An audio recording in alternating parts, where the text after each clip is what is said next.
So my guest today is Dr. Eli Joseph, an American academic who's active in behavioral finance, data analytics, statistics, and quantitative finance. Wow. He's on the faculty of Columbia University and a contributor to Entrepreneur Magazine. In addition, he's a TEDx speaker and on the board, a member of TED, Forbes the Culture, and the Grammy Recording Academy. Eli, welcome. Thanks for making time today. Thank you so much for having me. I really appreciate you. Thank you. It's very kind of you. And we're going to have some fun today because, folks, he's the author of a book called, and I love the title, it threw me for a loop, The Perfect Rejection Resume. Rejection resume? What the is a rejection resume? Now, we know a traditional resume, it basically highlights our accomplishments and what we have accomplished over our careers. The rejection resume is the complete opposite. The rejection resume is a document that highlights our lowlights. In other words, it basically takes in all of the failures, all the rejections that we've accumulated over the past years, our dream jobs that we thought that we were applying to, and we got it rejected, that adds on to the rejection resume. And it basically is a document. It's more than one or two pages, but it's a good document that we can use here in our hiring process. And I got to pause for a second, and I'm going to represent the audience here, and I'm going to repeat what I did before. What the rejection? Like we're creating a document that goes through all the failures, all the rejections. Like, I know for myself, and folks, you know this face is not 24 years old. That's not a 1 or 2 page resume. That's a lot longer. Yeah. Okay, why do we do this? Now, as far as a rejection resume, we do this basically to, number one, be transparent with the world.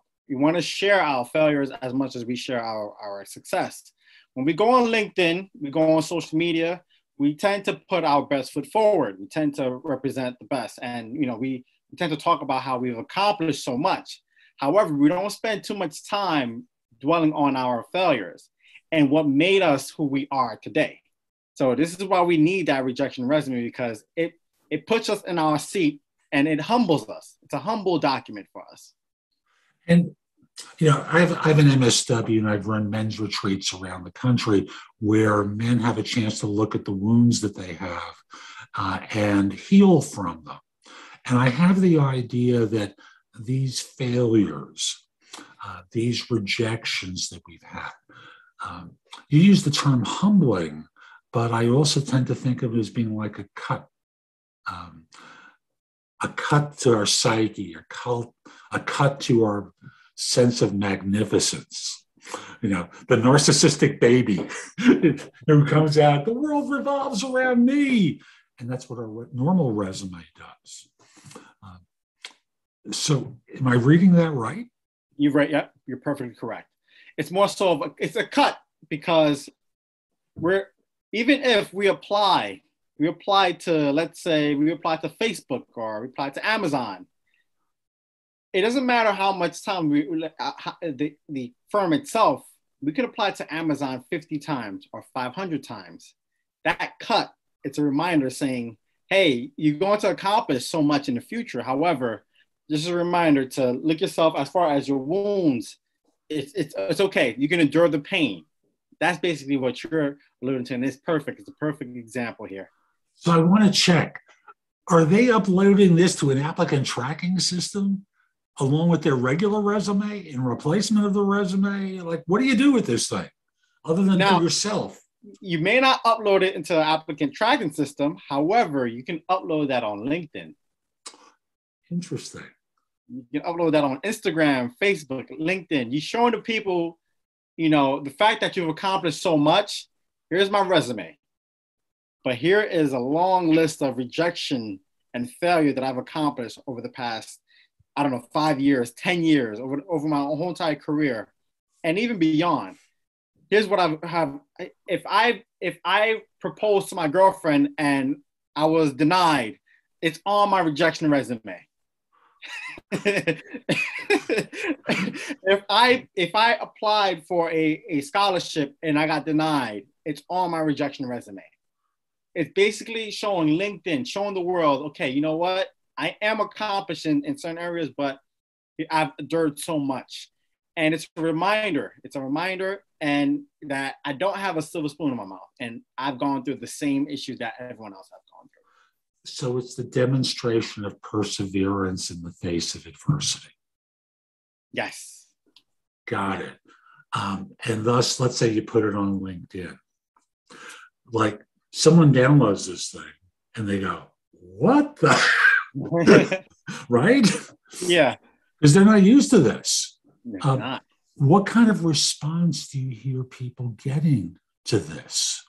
So when I shared my rejection resume, I've gotten the, wow, I have a rejection resume as well. We all have rejection resumes. You bet. Right. And on top of that, I get responses from the hiring managers as well. I remember one time I shared my rejection resume. I applied to Goldman Sachs, and I remember getting denied for an internship role. The hiring manager, the managing director at Goldman Sachs, he reached out to me via the private message PM and said, look, I kind of regret not even taking you on the team. You've accomplished so much, and I kind of regret not taking you on. But now it's also a way to turn the tables as well, because you can get hired that way too. What if your rejection resume goes viral on LinkedIn and everyone sees it? Next thing you know, you get opportunities coming from, places where you never thought you would have opportunities coming from. Amazing. Absolutely amazing. Now, for you as an individual, or for anyone as an individual, it doesn't have to be personal to you, because you've got your rejection resume in the book. So, folks, he's been rejected a lot. A lot. Not as much as me, but a lot. So what kind of response do people give you? I know you told the story about yourself and your internship, but with people that you advise to do this, what reaction or response do they get from people that they've shared with you? It's more of a relief for them. It's like, wow, I'm relieved to even share my story. And I've inspired, and from them, they're telling me I've inspired so many people to share their story as well. So it's more of a relief saying, look, I've held on to so much negativity in the past that, it's kind of like I just bottle it up and put it all away. And we're taught to just, leave the rejection to the side, leave the negativity to the side, and just focus on the positive. So when I get that feedback from someone saying, man, I just shared my rejection resume. Not only did it did well as far as the vanity metrics, I've gotten likes, I've gotten shares, but I've gotten opportunities, and I feel relieved. I can fail forward. I can fail spectacularly and show the world that I can accomplish so much. And even if it's not possible to accomplish something, I'll make it possible in the future. So I get that relief from people. Fascinating. So when people get rejection, and folks, I'm just kind of walking through concepts here. When people are rejected, what's the emotional response that many feel? And you may be different, but this man's an expert. When people get rejected, they tend to shut down. And they tend to put the blame on themselves. And part of the blame, it's warranted on themselves, but they're always in competition with themselves. You hear this all the time, the term, I'm always in competition with myself and I don't want to compete against others. But when you get rejected, right? You get rejected from someone or an organization, you just feel down and you feel depressed. And I talked about this in the book. I'm always a firm believer that time is the biggest competition. So when I get rejected, it's like, okay, on to the next one, right? On to the next one.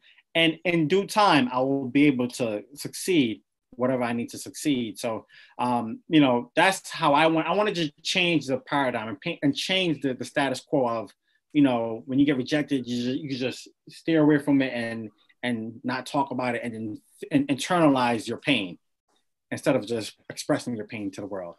And this traditional thing with men, of course, is block the feeling, put the wall up, you know, and it doesn't work, guys. You know that. You know, every time your wife, husband, or partner says to you, "Hey, did you hear back from so-and-so after the interview?" And you got to go, "Oh, get turned down."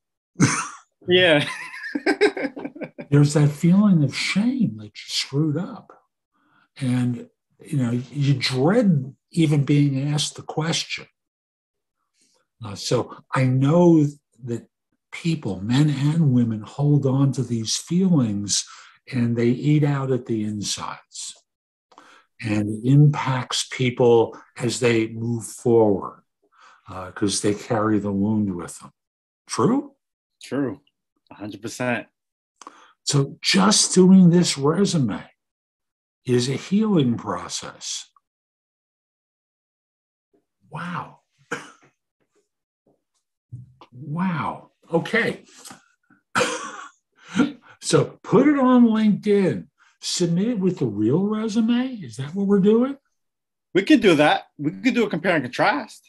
We can always compare and contrast resumes. Okay. So tell me what it's like at a job interview when a person submitted a rejection resume, because you've done that, right? Yeah, I've probably done that before. Yeah, I've done that before. And it's when it comes to hiring us, like getting hired and employment, we want to get as much face time with the hiring manager as possible, right? We want to be different. So when we share our resume, we're sharing our resume with thousands of other applicants for a particular role that we want. But if you share your resume and, you know, if you want to share your rejection resume as well, it adds in that additional context. Like, okay, wow, okay. Not only have you've accomplished so much, but the rejection resume, it's intriguing. Tell me more about that. And, you know, once you hear that question, tell me more. The hiring manager, yeah, you got them. Those antennas are up. It's like, okay, tell me more about that. Okay, good. Now I can reel them in and talk about my story and have that introspection where I can reflect on, you know, what I've been through and how I'm going to get to the next goal. And it also answers the questions. Okay, so tell me more about your weaknesses as well. We get that question all the time, right? You know, what are some of your weaknesses? Okay, well, some of your weaknesses can be reflected from your rejection resume as well. Right.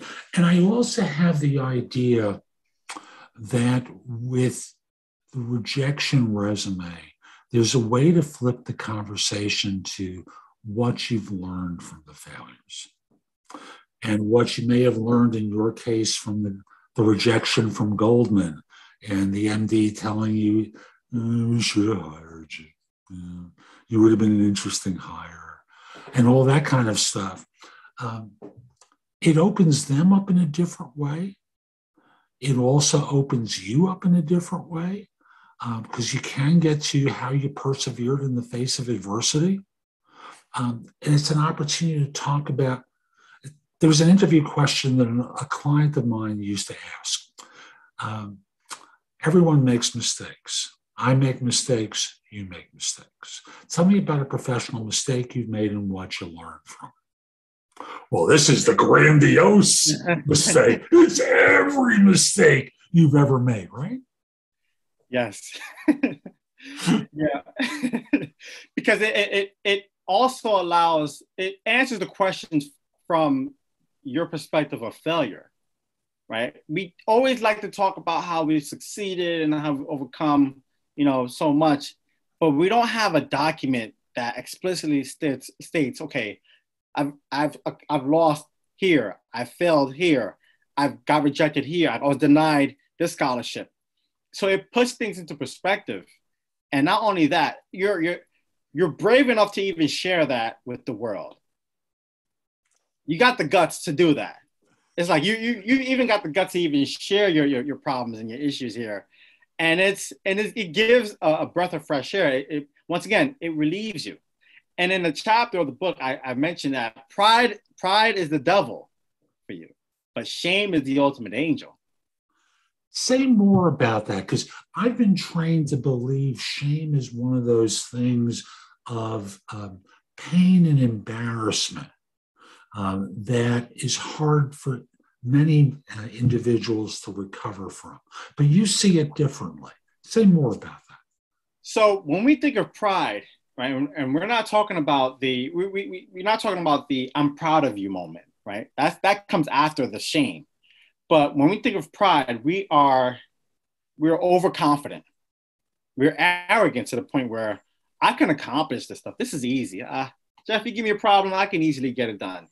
I have that pride in me, right? However, once I get stunned, and it's always like it's like in a basketball game or in sports in general, we have this underdog. When the underdog wins, right? The opposing team goes and they're like, wow, I got stunned, and they're down. But then again, the underdog is okay. It's that shame from losing from an opponent that you never thought you would lose to. And what happens? That shame brings you back to earth. It humbles you. That shame humbles you, and it sits you down so you can learn your lessons from them. That's what angels do. Angels sit you down. They take you apart from that negativity, and not only that, they change it to a lesson. It's a lesson that comes out of it, and that's what shame does. Shame brings that. And so much of life is about those lessons. I know Coach Parcells, when he was the football coach for the Giants, would talk about trap games. And it was a game, you'd look at the calendar and go, this is an easy win. And the team would take their foot off the gas. And suddenly, fourth quarter, they're down by 3, and they're going, we could lose this thing. Because they took it easy. Like last year, I think there were games that Jacksonville played. Like at the end of the season, Indianapolis looked at the schedule. We're in the playoffs. If we win tonight, but it's Jacksonville. They've got 2 wins. This is a no-brainer. And they lost, and they didn't make the playoffs. So it's like looking at things as traps that humble us and crush our pride. And the question is, how do you transition that? And folks, there are stories that you can tell about this professionally, where you talk about, there's a guy I interviewed some years ago, I'm drawing a blank on his name, and I have a video of it on YouTube. There are stories and then there are stories. And he's a TV writer, and he writes for movies, and the White House brought him in to do some of the promotional stuff for COVID relief. And he talked about connecting emotionally with people. And that's what TV people do. There's a formula that they work with, and we use a couple of the elements of it in the interview. But this is a document that starts hitting on this. Amazing, absolutely amazing, because I've been trained the other way. This is stunning to me. Folks, if you can't see my face, if you're listening to this as a podcast, I look stunned. To add on to your point, the genesis of the book, it's a response to the people that told me, you've probably got it so easy growing up. You've gotten it so easy. You've accomplished so much. You obtain your doctorate by the age of 24. Everything must be easy for you. And hold on, folks. Hold on. Doctorate by 24. Yes. Did you go from your undergrad to your doctorate right away? No. Okay. You went through the master's. Yes. Okay. So how old were you when you got your undergrad? 20. 20. Me too. I was 20. And you did your master's and you got that at? 21. Okay. And the doctorate by 24. Got it. Okay. And did you get into the program that you wanted to? No. How many were you rejected by? 10 PhD programs. 10. Okay. And PhD. That's PhD alone. Yeah. Undergraduate. Right. Undergraduate, we're talking more than 25, 30. I don't remember. Are those on your rejection resume too? Yes. It's fun. No, not all of them. Not all of them. I did highlight Columbia. Columbia was my dream school.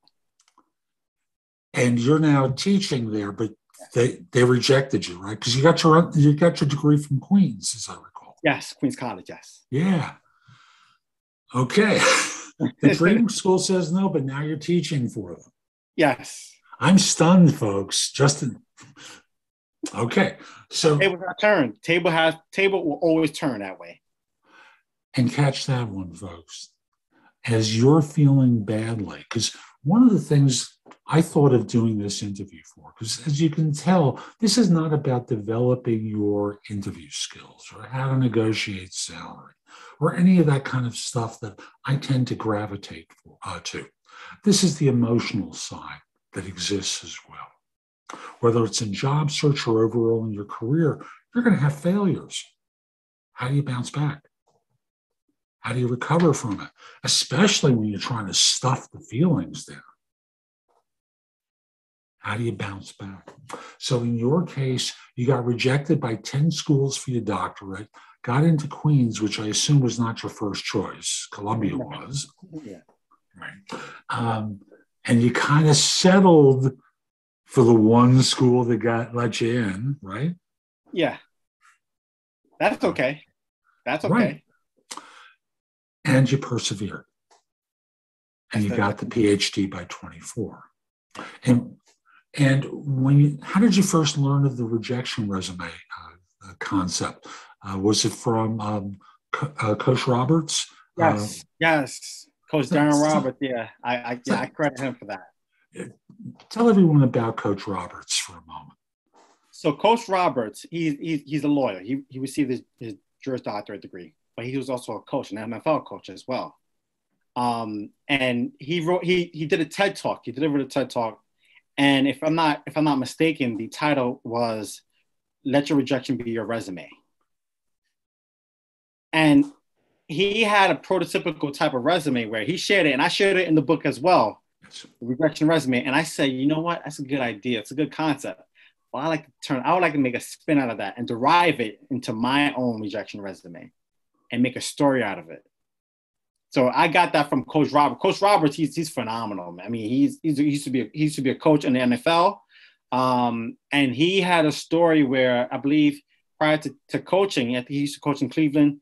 He assumed many assistant coaching positions. Prior to that, he was sending out letters. He was sending out letters to coaches, and he was getting rejected, and he was taking that on.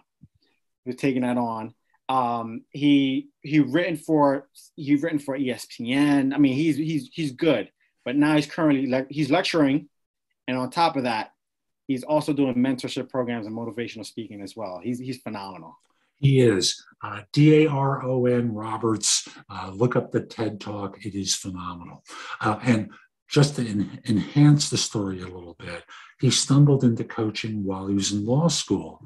And he's working with a bunch of kids, and I have to say they're the reject kids for athletics, but they got the gear. He talks about they got the headbands, they know how to look good, but they don't know how to play football. And from that, he got the bug, and now had to tell his parents that he didn't want to be a lawyer. Right, because good, proper family that they are, mom sends them to dad, the minister, who says, do you know how much money you owe? It's $250,000 just for the law degree. And there's some detail to it, but the long and the short of it is his first job was an internship, no pay, sleeping at the stadium. And from that, he parlays it into a career. All because he got 31 rejections and one person says yes. And as I've said, some of you have heard me say this before, it just takes one. So the 31 rejections you may get of the 32 teams, it's okay because you just need one, the one person who really sees you. So what haven't we talked about yet that we really should? Because this is stunning stuff. One thing, I'm not sure if we put too much emphasis on this part, but renters do it every day. Oh, yes. Yeah, renters do it every day. That's chapters 2 right there. That's chapters 2 rather than chapters 1. Rent is due every day. And what do you mean by that? I just want to make sure the audience gets that concept. Okay, so when we think of our rent, in general, traditionally speaking, we're thinking of paying our landlord to live in a spot, right? Or live in a place, own a property. But when we think of rent being due every day, the landlord is our goals. That's our goals. The landlord that we have is our goals, our daily goals, short-term goals, long-term goals. That's our landlord. We sign a lease. We sign a contract with our goals. Mm-hmm. However, we need to pay our goals off every single day. Rent is due. And the payoff, the payment and the currency of the payment is our effort. Our effort towards our goals. That's our currency. Sweat equity. We think of that term all the time. But we're paying our goals off with our effort, whether we succeed or we fail. As we continue to move along through our journeys in life, right, our goals change. In other words, we have to sign a new lease. We're renting off ourselves and making sure that we pay off our rent. That's our goals. And time is our biggest competition because there's a deadline. We always have to set deadlines for ourselves to accomplish what we need to accomplish. And that's basically how I say rent is due every day.